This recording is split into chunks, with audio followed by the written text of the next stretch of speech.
Wagwan Two Tone Podcast. Today we have Zeb from Tribal Seeds. Zeb is an outstanding drummer who's currently playing with Tribal Seeds. He has also played with many reggae legends such as Shaggy, Barrington Levy, Yellowman, Slightly Stupid, Ooh. Bushman, Pepper, Gonzo, Iwayne, HR. Welcome to the show, Mr. Zeb. Thank you. Thank Thanks you. for having me, guys. So Zeb, how long have you been drumming? Pretty much most of my life. I ain't gonna say my age exactly, but I started when I was 8. I took drum lessons for like maybe a couple years. Then I just sat in my room and just played the records pretty much after that. Started bands when I was like in junior high, high school, you know what I mean, on, and I just kept at it, you know what I mean? It's like decades now, man. I think professionally, probably like some 30 years.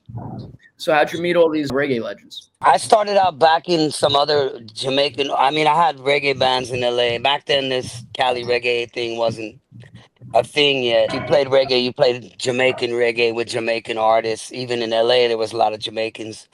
And so I ended up going from the band that I was playing in to starting to back some of the local Jamaican artists around LA. And ended up playing for Mikey Dread and Ross Michael and the Sons of Negus and these guys. Just from playing in the scene, other guys that played with these other artists would be like, "Oh, yo, Zeb's getting good, man. Let's bring him on. Let's have him. I think he can handle backing Mikey Dread. I think he can handle backing, this person." Or I think it was like Nicodemus. And started just making my name as a reggae drummer, even though I play other styles of music. I started making my name as a reggae drummer, and then we formed a backing band called Detour Posse around 1994, somewhere around there. We just started backing just all the Jamaican artists that would come through LA at first because a lot of them couldn't bring their bands from Jamaica because of the visas, that kind of shit. It was really expensive back then. And so, like, they started here, like, we would back, Lady Saw or Red Rat, General Degree. And then that word would go back to Jamaica and they'd be like, yo, this band in LA, if you go on the West Coast, these are your guys. Into starting them bringing us on the road, traveling internationally, all of that. And then Barrington Levy was an artist that we were hired to back at Hollywood Park Casino, for like a one-off show. I think it was Glenn Washington, Barrington, and, maybe a couple other artists I don't remember offhand. After we backed him that one time, then he was like, yo, I need that band. And so he came to Bob Marley Day back then, Bob Marley Day. And he's like, I'm not playing unless Detroit Posse backs me up. And so that's how that whole relationship kind of started. And we became his band and been playing with him, more than 20 years now. So the band is still on the road with him right now. I was on that tour, but I left because Travel Seeds went on tour and we have all these shows coming up and stuff. So, but those guys are out with him right now still. The midst of that, we would go out with Barrington, we come back, we play with Wayne Wonder, and we come back and go with Gregory Isaacs and come back Marcia Griffiths. They're playing for, everybody, man. Like, not everybody, but you know what I mean? We put the time in, we put the work in, you know what I mean? We wanted to learn how to play reggae music correctly, not our own version of it, but correctly how it was recorded and how it was being played by Jamaican backing bands as well, you know what I mean? Yeah, you got to be tight when you play with them. Yeah, you know what I mean? It's where the music was created, and you know what I mean? They're not afraid to tell you when you're fucking up. They I, have bass, you walk out with a bass line on and all right, and you know what I mean? Like those, yard school, you know what I mean? You have to go to yard school to really play this yeah, music man. correctly, you know For what I mean? real, for real. I got a question for you Yeah. because in Brooklyn, Nicodemus is a king. Yeah. King around here, you know what I mean? That's foundation for us, you know what I mean? Yeah, yeah. Nicodemus is foundation. So I've never I don't I've seen him, but I've never met him personally from back then. I've seen Yeah. him because he was down the block from me in my hood. He's down the block on Clarkson. I lived Okay. on Church Avenue. This is the 90s where I'm from. Yeah. What was he like? What was he like when you was voicing He this? was really cool with us. He was a really good artist to work with. He was super nice. If I remember, this is a long time ago, man. My recollection of him was he was always a super nice guy. We only backed him a handful of times, maybe like twice. But I always remembered him as being really cool. Him and also Rankin Joe. Backed him back then a lot, Rankin Joe and guys like that. And Michael Palmer, you know what I mean? And Did you ever do the cabin stabbing with him and Super Cat and Junior Demus? no, Never back Supercat or Junior Demas. Oh, Actually, I back hold on, Shaka hold on. Demas and Pliers, but not What's Junior Demas. Oh. what's a cabin stabbing? Kevin, That's a murder tune. Yeah. That's That's a murder the, tune, bro. that's the name of the song. Cabin stabbing. That's it, bro. That's the name of the That was a song. big tune. Yeah, you have to go What are listen you to it doing, when we bro? get done with the He interview. He knows. He gotta know. That's why he said, "What's the meaning of cabin You stabbing?" probably heard it before too. He knows. He Yeah. knows. If he said that line right there, the cabin stabbing is like a spot where you go and you take your girl and you choke it down. Yeah, You know what I know, bro. I mean? Yeah. I mean, But I'm it just was a you. song. It was Cut a that shit song. out, It was bro. a big song. It was a big song. It was a song. It's a big tune. Big tune. Yeah, it's a big Cabin tune. stabbing. So yeah, then we just started touring and we got, went international and we just toured the world so much times now already, you know what I mean? Right. And very blessed to be able to do that. Yeah, You know what man. I'm saying? Only music hasn't been able to do that for me. Like I would have never been able to go all these places.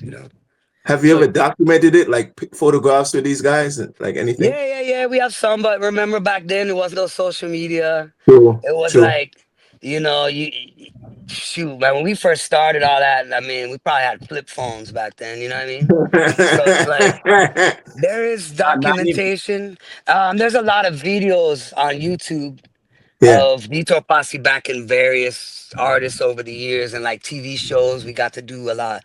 Jay Leno show and George Oh, Lopez show and stuff like that, you know what I mean? So nice. there's more video, I think, than actual pictures. Nice. That because of, so you already have this prior reputation of just being in the mix. Do you think it helped you with this California reggae scene in 2025? And how so? Yeah, it definitely has. I mean, a lot of these guys that are in this scene, and even the band that I play with now, Tribal Seeds, they kind of came up watching me play at, all the festivals, Reggae on the River and Sierra Nevada and Bob Marley, Ragamuffins, all that stuff. We were the house band. So we would back 6, 7 artists each day sometimes. Mhm. So a lot of these guys in this scene, in Pepper, Slightly Stupid, Tribal Seeds, they kind of grew up watching my band back all these guys, you know what I mean? And a lot of guys have told me over the years, like they would see me up there, you know what I mean? And a white American dude from Venice, California, or whatever, from Southern California, backing Jamaican artists. And they're like, oh, that's inspiring to me. You know what I'm saying? That, you know what I mean? Like, it's accepted for you to be able to play with these guys because you respect the music so much and it's honest. They know that we honest with it. You know what I'm saying? We really care about the music. We want to recreate it, as best as we can. And so I think a lot of the guys did kind of come up. And so for me coming into this scene too, I already knew everybody just kind of from we're on the reggae family, and I recorded with a lot of even the Cali reggae guys over the years too. You know what I mean? Even before I joined Tribal Seeds. So I was kind of already in that mix, and you know what I mean? It definitely helps. Obviously, your reputation precedes you, and people have seen you play many times. You already know how you play and what you are. You know what I mean? It's almost 9 years now that I've been in the band. Yeah, but yeah, me and you met. Trying to think when the first time I had actually met you was. It was after that. Oh, I remember when I met you. I met you 2019 in Brooklyn at the Halloween. Brooklyn, yeah. I was doing Yeah, a I think video so. for Gonzo. Right. You were in the room, and yeah, it's when you replaced Carlos. No, Yeah. he was already he left end of 2016. So I already been in the band a few years. If it was 2019, I'd already been in the band about 2.5 years by then, probably. But yeah, I remember meeting you. It was Halloween of like 18 or 19, Brooklyn in Williamsburg Music Hall. We played Central Park a few times too. Oh, Summer Stage. Summer Stage, yeah. That was pretty crazy. It was like 30,000 people or something out there. Nice. Yeah. Biggest show I ever done was in Japan with him. The Yokohama Stadium for Mighty Crown used to do a show, the sound system Mighty Crown. A reggae side, this baseball stadium was 80,000 people. It was like playing at the Super Bowl, bro. It's nuts, bro. It came out and we're just like, yo, this is like, you think Cali vibes? It was like Cali vibes, probably 3 times as many people or 4 times as many people as that. Wow. And you just sea of people, bro. And I was just like, whoa. The most I did was like 40,000 in Europe with the Toasters. And that Yeah. was like some overnight shit. You know, people was camped out, and you know, we got on like 3 o'clock in the morning, and people got up. I jumped off the stage. I went around at 10. So I was like, Yeah. "Ah!" Yeah.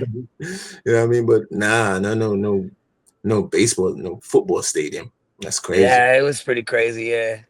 How did you hear yourself? No in ears back then. Just do your best to listen to the monitors. I guess I couldn't even remember tell you actually now, but I think the sound was pretty crazy if I remember. Tons of artists, tons of bands. Like you know what I Yeah, mean. It was one of them shows where just get on, get off, get on, get yeah, off. You know yeah, that kind of thing. yeah. Yeah, when we did it, we played for this guy named this African singer. Forgot his name. Sang all in French, and it was like he was like Jesus when he came out. He came out with the Bible, and Oh just yeah, started. Yeah, I forgot his name, man. Forgot his from name. Africa. From France, but I think he's from the Ivory Coast. Not Alpha Blondie. Alpha Blondie. Oh, okay, yeah. Oh, yeah, Alpha Blondie, wicked, bro. Murder, Yeah, yeah. man. He came out with the Yeah. Bible in his hand. He started reading these quotes and everything. The people went mad. It was like 3 in the morning. They got up. They was awake. Mm. Oh, There was yeah, awake. Alpha Blondie kills Alpha it in Blondie. Europe, yeah. Yeah, man. He's still really good, yeah. You know, you mentioned the toaster. I started getting into this music from punk rock. A lot of us started in punk rock in this scene, and punk rock went to ska and went to reggae. That was like the progression of how Right, right. where we all kind of came from and then where we kind of ended up. And a lot of us, like Slightly Stupid and Sublime and all these guys, same thing. It was like punk rock first, then ska, then reggae. You know what I mean? It was a progression. You know what I mean? And then you So stayed in reggae, huh? yeah, well, I still play ska music with people, and I actually played with the Untouchables for a number of years. Oh, And word. we actually had a ska band with Jerry. Rest in peace, man. I love Jerry, man. Yeah. Called the Condolences. Collectibles with Santa Davis on drums for a while. Two-tone band. We did all the two-tone shit, and then we did all the Skylights and Prince Buster shit as well. Oh, And we word. had four horns and the whole, you know what I'm saying? Oh, Like, nice, yeah, nice, it was a nice, murder nice, band. nice. We only put it together to do a handful of shows, but it's super fun. I love playing ska music, you know what I mean? Seeing, I was listening to an interview from Pepper, and they said, "Well, we're really a punk band that plays reggae."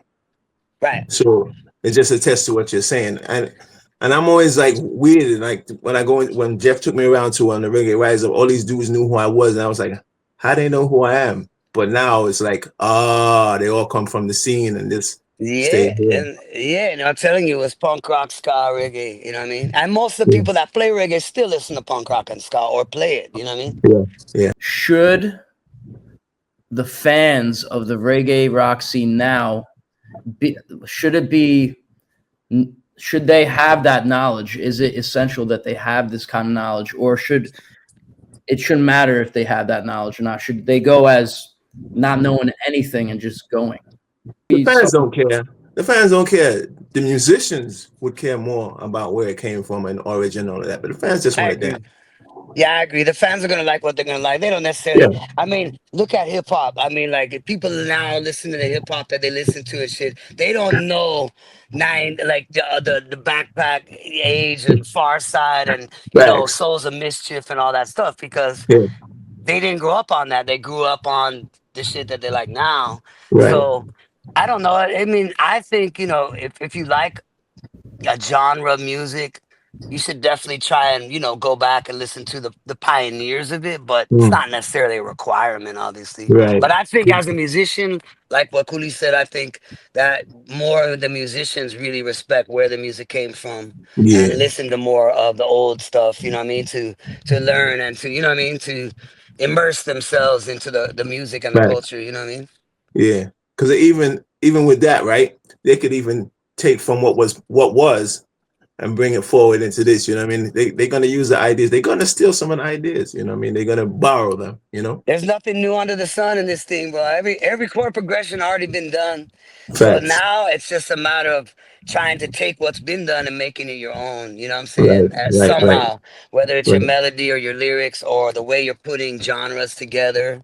I think there are a lot of fans that do listen to the foundation, but probably more don't than do, I would say. You know what I'm Yeah, saying? Yeah. yeah. Because they're going out. They got a drink in their hand. They want to dance. You have someone like Stick Figure, who's like a powerhouse running this new Cali reggae scene. He's like there's like 20, 30,000 people watching him at every fest he's headlining. A Jamaican band complained one time, how come there's not more Jamaican bands on the bill? Why are you labeling it as reggae if it's all like California surfer dudes? That's the age-old social media debate for the last 15 years probably is, why isn't there more Jamaicans on the bill and why is there all this Cali reggae on the bill? And you have to remember two things, right? Well, first of all, when I started, there was a time when Jamaican artists and Jamaican reggae in America was the biggest thing because this whole scene had not developed yet, right? A lot of those people that was in that scene and into the music back then kind of aged out of it. They got families and kids and grandkids now. They don't really go to shows, right? They don't buy the tickets to go see these artists. Now they might listen to them, but they're not going out. And that's why the big festivals, Reggae on the River for a long time, the Ragamuffins Festival kind of fizzled out, you know what I'm saying? Because the ticket sales was down because the scene had not grown into the new generation of young kids in America latching onto it. You understand what I'm saying? And so when this whole Sublime thing started and then all these new bands in America kind of started coming out after that, now these young kids in America, they could understand what they're saying. They could understand. They don't have to learn patois and all of that. And it was easy for them to assimilate to that kind of music. And so I think that's a big part of what happened as far as ticket sales go. The festivals are always going to book the bands that sell more tickets, right? I mean, it's a business, right? At the end of the day, a lot of the Jamaican artists, unfortunately, price themselves out of that because they're living on past, what they used to do, the numbers they used to do, and the money they used to get now has gone down. And so now a lot of them, they do want astronomical amounts of money for how many people they're drawing to the festival. So I just remember it is a business. Now, if you're asking me, do I think that there should be more of that on these festivals? Yes, for sure. I think there should be more ska on these festivals. I say that, like, bring madness out, bring bad manners out to all these festivals. Like, let these young kids see even like the OGs, you know what I mean? Let alone the real big fishes and all of them, you know what I mean? I think there should be more of that. I've been saying that for a long time. Like, I personally would like to see more ska music on these Cali reggae festivals, you know what I'm saying? That would be great, you know what I mean? As Yeah, well as some more foundation Jamaican artists or even young Jamaican artists as well, you know what I mean? But yeah, I understand the other side of it too. I guess that's what I'm trying to get at. The business side of how much the artist wants versus how many people they're putting in the seats, you know? right. I was thinking about that as you were speaking before, right? Why, if it comes from ska punk rock, why is it so separate? Like you could definitely do festivals with all of those players. I agree. I mean, you could, yeah. And some other bands are doing that. You got Slightly Yeah. Stupids. They do all kinds of music. They blend all those genres. Pepper, you know what I mean? They blend in all those genres already. So In their why set. not put some of those other bands on there as well? You know what I mean? Exactly. You see it on their set. They're playing ska on their set. Hmm. So why not Yeah. bring some ska bands in because they play reggae in their set too? We're playing some ska in our set right now. We have a song called Tokyo that's on our album Ancient Blood. And so, but I'll tell you, even with that, I do notice that when we play ska to these crowds, a lot of people don't know how to dance to it, bro. They kind of sit there, they're like, when you play reggae, they know how to rock back and forth or whatever they're doing, right? When you play ska, they're just like, I don't really know how to dance to this shit. Like, I could see it. Like, they like it, I think. You know what I mean? It's Yeah, happy music, you know what I'm saying? yeah. But I don't think they understand like how to dance to it. So maybe they just never been exposed maybe to it enough, you know? Right. The Yeah. exposure. Yeah. It's the exposure. And the rhythm is different timing as well. Yeah, That's they don't actual understand. skanking going on, you know what I mean? Like, Yeah. But Jeff has taken me out to Badfish. They oh yeah. throw they throw the ska in there so simply, right? Yeah. And the people are dancing to the ska Yeah, yeah, because yeah. they've seen them many times that they play the Right. ska, so they know how to react to the ska. Yeah, yeah, exactly. Yeah. Yeah. It's still, I mean, to me, it's like there was a time you remember when ska was on the radio. It was big on the Fact, radio. You Yep. know what I mean? And I would wish that would come back. You know what I'm saying? Because that would expose people. You know what I'm saying? Because there was a Yeah. time when there was just like the radio was full of ska music. Yeah, all of that, Mighty Boss Right. Tones and all those guys. And it's like Also, even the Untouchables, bro. Even my brothers, the Untouchables. Free Yourself was a big song on the radio. You know, to and like I like to see that come back a little bit. If you know what I mean. inject fuel into the reggae market. I agree. It's more for the promoter to gain when you're bringing this another audience to. That's like you're just cross pollinating the audiences. So you bring them Right. all in. You got more money to be made. Yeah, and then That's the the thing. shows super energetic and super high energy, dope. Right. Ska shows are like the funnest shows to me. On the East Coast, Moonwreck is the the quintessential label that launched all the ska bands from the East Coast to the West Coast to the Midwest, like in the beginning. So Who you are the have the bands? dancehall crashes from Yeah, California, yeah. um, Memphis Scaffolds from New York, Pie Tasters, High Muscle Club, pacers, yeah. all these bands like that. So doing the 40th anniversary for them in New York, yeah, Dope, man. That should be yeah, bad. I see that's yeah, the kind of show I would go to. yeah. If I was in Cali, I would go to that show in an instant, bro. You know what I Yeah, mean? it's one of them shows. It's one of those shows that only come around once in a blue moon.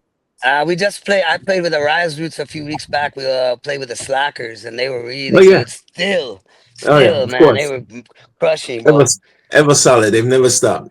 Ever Nah, they solid. solid, man. And the Yeah, drummer they had, the drummer told me he was just filling in, and this dude crushed it, bro. He was badass. I was like, yo, man, killed that shit, bro. what's one of the best shows that you've played? Oh man, that's a hard one. I mean, So who's the best artist? Who's the best artist that you've worked with? I think I mean, I have a few, but top of my list would be Gregory Isaacs. Yeah, Um, Rest in play, peace. rest in peace. Playing with Gregory Isaacs was a real honor for me because I was a huge fan, obviously, of the music yeah, and him as an artist, and getting to tour with them. We got to tour with him probably the last 3 or 4 years of his life, so he was already a little bit sick, but yeah, he was such a great dude to work with and to play those songs every night. yeah, You know what I mean? It was like hit after hit, number one, night nurse, da da da da da. Like it was it was an honor for me to play his set every night. You know what I mean? He was yeah, always professional, always kind. You know what I'm saying? So yeah. I put him at one of the top of my list. You know what I mean? Do you love Some lovers rock? Like lovers rock like that? That's that style of music, the slow yeah, one. yeah. I mean, but he has all kinds of songs, man. That just No, they're timeless. His songs, man. And no, no. his set was just hit. It was all just hits. You know. And he Yeah, would just go up there in his suit and do his thing, and then he was just super chill. yeah. See, Um, I love we- lovers rock. That's my stuff. I love that. So when you're playing yeah, Gregory, that touches my heart, man. yeah, man. So Gregory was probably one of the top ones. Some of the funnest shows we did was with Shinehead over the years. I will Uh, tell you that because yeah. Shinehead, I don't know if you guys know Shinehead, but Come on, man. It's from New he's York, a bro. New English York guy band too. from, wait, Jamaican in New York? Yeah, so that same Shinehead. So we back Shinehead for years and years. Still, I talk to him all the time, man. We text each Yeah, other, see how everything's going. He's still in LA. He's DJing, has a sound system and stuff. yeah. But we did Kingston. some really, really fun shows with Shinehead over the years, bro. He's just entertainer. Him and Red Rat. Red Rat was one of my favorites back in the days as dancehall artists to back because the show was just fun. Tonto Metro and Devontae. Yeah, Same thing to me. Like they were just really yeah, fun artists to work with and yeah. super cool. Lady Saw, another Yeah. one. Yeah, Lady Cool. yeah. Man, she retired now. Yeah, it was. I heard she retired. Well, she went gospel. She's Yeah, a church. She's always been a church girl. yeah, Like yeah, even when yeah, she was doing all that stuff, you have to remember yeah, it's kind of an act, right? yeah. I So seen the last thing that she did when she was clashing Maka Diamond. I was like, oh my god, she did. It was a bad day for Maka Diamond. bro, Lady Saw is still the queen of dance to me. Yeah. It's still just like Beanie Man is always gonna be the king of the dance hall to me. To Even though his they era, gave it, even though they gave it the Vibes Cartel or whatever, Beanie Man is still my Beanie king of Man, dance hall. Beanie Man to his era is the king of that dancehall era. To this dancehall era is his vibes Yeah, cartel. You know, and Beanie yeah, Man is an amazing performer. yeah. an amazing performer. So And you his can't take, catalog of hits, bro. yeah, you Like, come can't on, take that from man. him. He's still a king of his era. But now you have a Yeah. new king doing it in a different era. That's all. No Yeah. disrespect to the king. One of the best shows we did was Reggae Sumfest in Jamaica with Barrington and Beanie came out and sang Murder. Yeah. And as soon as you heard him back on the mic, he was backstage before he came out. The Oh, crowd went nuts, bro. Like just madness, bro. It was like, that's what I'm those are talking about. memorable moments. Like, yo, That's what I'm talking about. yeah, it's memorable moments, bro. You know what I Yeah, mean? In that's what I'm Jamaica talking. at Sumfest, Wow.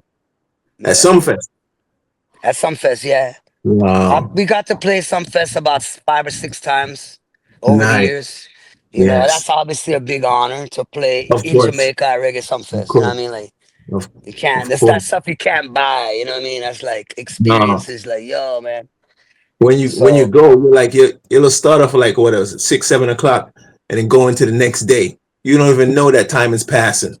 we played at You don't even 7 know that. a.m. We played at 7 Right. a.m. one time. Exactly. You Yeah. don't even know that time is passing. There's just so many. They just throw star after star after star after star after star. You never Yeah. get bored, man. It's crazy. Yeah, it's crazy. It's a cool show. The stage Yeah. is crazy too. They have a really dope Yeah. stage. We're playing at Rototom in Ah, Spain with Tribal Seeds on the 21st of August. So I'm nice. going next week to Europe. Yeah. Nice. Wow. And then we're playing there, and then we're coming back, and then we do a whole West Coast tour with the movement, and K Bong and Johnny Cosmic. So we have like 13 or 14 shows that are coming up August to September. After that, Nice. yeah. So it's a real honor to play at Rototom. We never played there before. I've played there, but not with Travel Seeds. So Yeah. for our band, to get out there, and they have us as like a headlining direct support to Coffee as the headliner spot, Oh, which nice. is Nice. which is pretty Nice. awesome. You know what I mean? So they're showing Wow. us a lot of love already. So we're pretty Yeah. excited. Yeah. What's your dream performer to play with that you haven't played with yet? I'd love to play with Post Malone. His energy, I love his songs. I love the variety of music that he plays. That dude will go from straight up rock music to country to hip hop to trap to everything, like all in the same set, bro. And I think that'd be a fun ass gig to do. You know what I mean? Yeah. I always thought Rage Against the Machine would have been my top band if I could have ever, had a dream band that I could have played with over the years. Would have been Rage Yeah. Against the Machine. 'Cause I always saw myself like I could be in that band, bro. I could be in that band. You know what I mean? I'm a huge fan, but I was like, yeah, I could be in that band. So as far as reggae goes, I kind of feel like the only one I could think that we haven't backed that I would, love to back would be like Burning Spear. You know what I'm saying? Mm. Um, He's right here in Queens. yeah, right. Yeah, I never got to work, back play drums or anything with Burning Spear. I think that would be like of the living legends that are left. You know what I'm saying? He would have been Mm. Mm. Joseph Hill would have been another one. Rest in peace from Culture. You Mm. know what I mean? Yeah. I Yeah. wish I could have got to play with some of those guys. But we played with a lot of the other ones. Sugar Minot, you name it, bro. We did all them guys, man. You Alton play Toots? Ellis. You play Arthur Toots, Ellis? no. Yeah, I played with Alton Ellis a few times actually. Nice. Yeah. So yeah, we kind of ran the gamut. Lovers rock artists, dancehall artists, old school artists, modern reggae, you know what I'm saying? Wow. Um we yeah, I think that was, we didn't really back a lot of the ska artists like Prince Buster and all them kind of guys. You know what I'm saying? Yeah. We never got to really like back the ska because they always used to have that big ass band, and you know what I mean. Yeah. Like they would bring from Jamaica and whatnot. Or they had bands in LA that were really good at that. They would bring a big band, horns and everything. We So couldn't did you afford come all in? that. Did you come in perfecting the hits already when the DJs just say, "Yo, give me the 1 2, give me the." Did Oh you know yeah, the? bro, I had all that shit down. You had to. We used to work with Mr. Vegas and Yeah. Spragabins, right? These Yeah. are two artists where the set list was like 45 songs, right? For a 1 hour set or Yeah. 45 minutes, Yeah. 45 songs. So you had to learn all these rhythm, all the songs, all the mixes, all the arrangement. And it was just like verse, chorus out, verse, chorus, mix, arrange out. It was crazy, but it was like almost like chaos. But you had to be on top of this shit, you know what I'm Yeah. saying? Like, so it kind of like pushed you to like, all right, how much can you remember? How much can you retain? Like, you know what I'm Yeah. saying? Yeah. Yeah.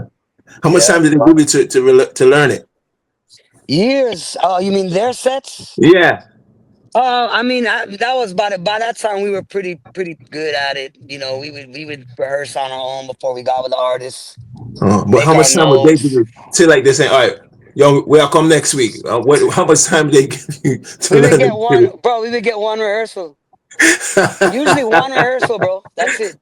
I remember we back Shabba Ranks came to Yeah, LA about 3 years ago, and we learned all his live arrangements from Rough Cut that Rough Cut was doing for him. That was his band, yeah, right? yeah, So we learned all this, right? He yeah, comes in, it was one rehearsal, right? He comes in yeah, at the end of the rehearsal and he goes, yeah. "Oh, yeah, don't worry about all that. Just follow me." So we just did all of that work. I mean, you're talking about arrangement after arrangement, right? For every song. And he comes in, he goes, "No, no, don't worry. You don't need all of that. Just watch me."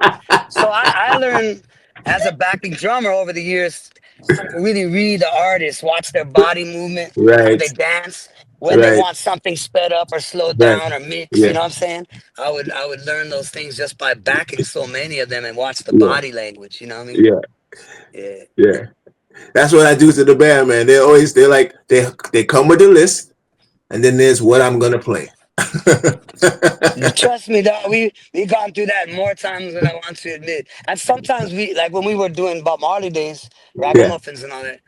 We were backing so many artists that wouldn't even come to rehearsal because there was no time. So we would right. literally learn their shit on our own, Yeah, meet them right before they went on stage, back yeah. them, and never see them again. You know what I mean? Wow. And so, some of them would come and not know what the set list was and be like, "Oh Yeah, my God, you didn't learn this and you didn't learn this." I'm like, "No, this is what it is, bro. Like, yeah.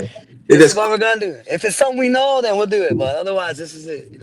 yeah, they just calling rhythms out on you, right?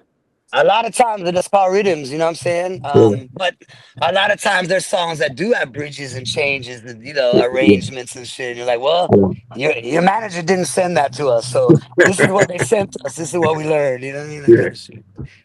But yeah, we did a lot of shit on the fly too. You know what I mean? We did a lot yeah. of stuff on the fly. Let me ask you a question. What was the worst bug out from a singer, either on you or your band? Like, did you ever get yelled at?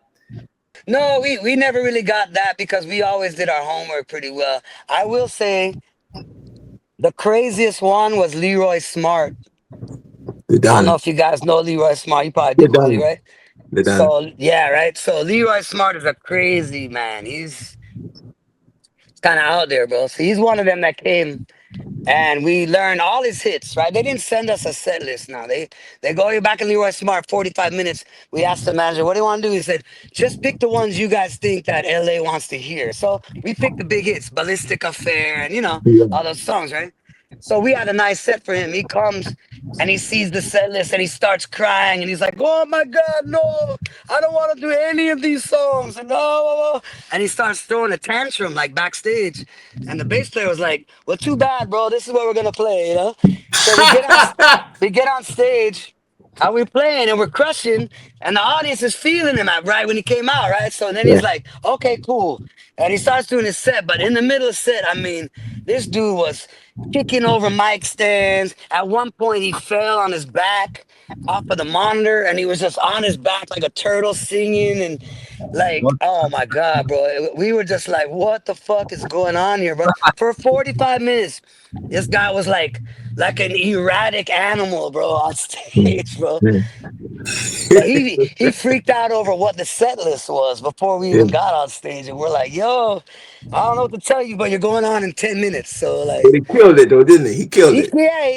he killed it for like the first few. And then after that, everybody was like, what the fuck is this guy doing? Like Oh no. Oh my God. that was kind of unforgettable. You go from that, and then a band like Tribal Seeds, you guys are pretty like smooth on stage, very legit.